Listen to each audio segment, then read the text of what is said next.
71-এ yes, সে মানে original সে নাকি মানে ফার্স্ট বেঙ্গল রেজিমেন্টে ছিল, একটা লাস্ট নাইট ছিল, সেখানে চলে যায়। সেই মুক্তিবাহিনী ফর্ম করে ময়মনসিং এরিয়াতে, টাঙ্গাইল এরিয়াতে, তার নিজের এরিয়াতে সে কিছু কাজকর্ম ওরে করেছে, কিন্তু তার এরা ছিল আর্মির মানে ইন্ডিয়ান আর্মির আন্ডারে।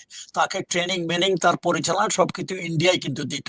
মুজিব বাহিনী, কাদেরিয়া বাহিনী এরা কিন্তু পরিচালনা করত ভারতীয় ইন্টেলিজেন্স ফোর্স এর মাধ্যমে। এমনকি মুজিব বাহিনীকেও ট্রেনিং দিছিল মানে ভারতীয় মেজর জেনারেল কি নাম ওর, Sujan she was the Director General of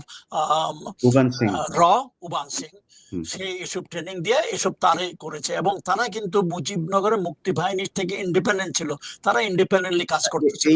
মানে এই ইয়ের যে কাদের সিদ্দিকীর যে কাদেরিয়া বাহিনী, এই বাহিনীর সাথে নাকি বাঘা বাহিনীর সাথে নাকি মুক্তিযোদ্ধাদের মাঝে মধ্যে যুদ্ধ টুদ্ধ হতো, এটা সত্য?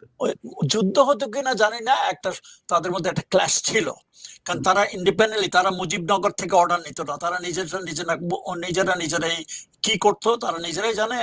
বলেছি যে তারা ইন্ডিয়ার কন্ট্রোলে ছিল। আর মুজিবনগরের কাহিনী, মুজিবনগরের যে মুক্তিযুদ্ধ, এটা মুজিবনগর হেডকোয়ার্টার আন্ডারে, জেনারেল ওসমানীর আন্ডারে আমরা করেছি। আর আমি বললাম তো যুদ্ধের সময় আমি ফ্রন্টে ছিলাম, ভিতরে কি হয়েছে অত কিছু জানি না। এসব পরবর্তী কাহিনী যে মুজিব বাহিনী, কাদেরিয়া বাহিনী, এরা mostly they were political forces, political ইন্টেনশনে তাদেরকে ব্যবহার করা হয়, এবং তার কমান্ডে ছিল, কন্ট্রোলে ছিল ভারতীয় বাহিনী। এখন তারা এই বাহিনীটা বিভিন্ন জায়গায় ডাকাতি, ধর্ষণ এইসবের সাথেও জড়িত ছিল, এগুলো কি সত্য? শুনেছি আমি এসব ব্যাপারে জানি না, শুনেছি, কারণ তাদের কাছে হাতিয়ার টাতিয়ার ছিল, করতে পারে। এবং শুধু যে কাদেরিয়া বাহিনী, মুজিব বাহিনী করেছে না হয়, অন্যান্য মুজিব বাহিনীর মানে অন্যান্য মুক্তি বাহিনীর মধ্যে ছিল, সবাই হাতিয়ার সারেন্ডার করে নাই, অনেক রেখে দিছে। এসব নিয়ে অনেক মানে অন্য বাহিনীরা করতে পারে, তো সেটা আমি অত ডিটেল জানি না। এখন যে তুমি প্রশ্ন ছিল যে কাদের সিদ্দিকের রোলটা, শুনেছি 15ই আগস্টের পরে তার পার্সোনাল একটা লয়্যালটি ছিল শেখ মুজিবের প্রতি। সে নাকি ইন্ডিয়াতে ভাইগে গেছে, ভাইগে যায় সে কিছু একটা মানে প্রতিবাদ করার চেষ্টা করছিল, প্রতিহত করার চেষ্টা করছিল, সাকসেসফুল হয় নাই। সে মানে কয়েক বছর ইন্ডিয়াতে থেকে আবার চলে আসছে। He is a very controversial character. এবং যুদ্ধের পরে রেস করছে, কি ঘটনা ঘটেছে এটা সবাই জানে, বিহারীদেরকে নিয়েছে, কি ব্যানার্জি মারছে, ইটস এ দুঃখজনক কাহিনী, ভেরি আনফরচুনেট। ধরেন আপনাকে যদি জিজ্ঞেস করি যে কাদের সিদ্দিকী এই যে আর্মি স্টেডিয়ামে যে মানুষগুলোকে মানে বন্দুকের এই যে বেয়নেট দিয়ে গুতিয়ে তারপরে মারলো, চোখ উঠিয়ে ফেললো, এটার জন্য কি তার বিচার হওয়া উচিত না? মানে সেটা তো স্বাধীন দেশ, তখন তো যুদ্ধ চলছিল না। আমি যা কাহিনী শুনেছি, কারণ আমি তো এগুলো চোখে দেখিনি, এগুলো কাহিনীর ছবিও দেখেছি। তো কাদের যে স্টেডিয়ামে যে ঘটনা ঘটছে, it's recorded international, everybody knows.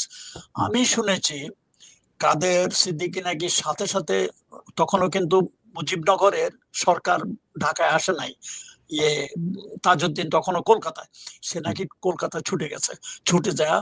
সে মনে করেছিল যে তার বিচার টিচার হতে পারে, ওখানে যায় নাকি তাজউদ্দিন, এটা আমার কাহিনী, শোনা কাহিনী, আমি সঠিক জানি না। সে ছুটে গেছে, যায় ওনাকে বলল যে এই কাহিনী যে মানে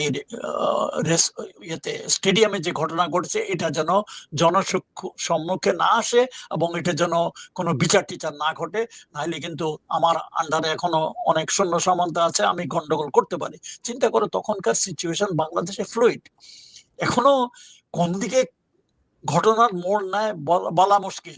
এই জন্যই হয়তো তাজউদ্দিন মানে হাও বলে নাই, নাও বলে নাই, কিছু না বলে নাই, ঠিক আছে আপাতত ওদিকে আমরা যাচ্ছি না, তুমি যাও, কাদের সিদ্দিকী চলে আসছে। ইয়েস, তোমার কথা ঠিকই, বিচার হওয়া উচিত ছিল, কিন্তু করবেটাকে? তারপরে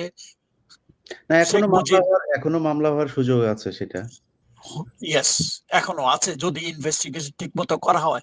অথচ তারপরে তো কাদের সিদ্দিকী আনুষ্ঠানিক ভাবে শেখ মুজিবের হাতে তার অস্ত্র সারেন্ডার করে স্টেডিয়ামেতে, বিরাট মানে ফ্যানফেয়ারের মাধ্যমে, ওগুলা শো দেখানো, কিন্তু সব দেওয়া হয় নাই। লোকজন অনেকে এখনো আছে, এবং কাদেরিয়া বাহিনী পরে রক্ষী বাহিনীতে যোগ দেয়, এবং রক্ষী বাহিনী দেশের মধ্যে কি করেছে এটা সবাই জানে।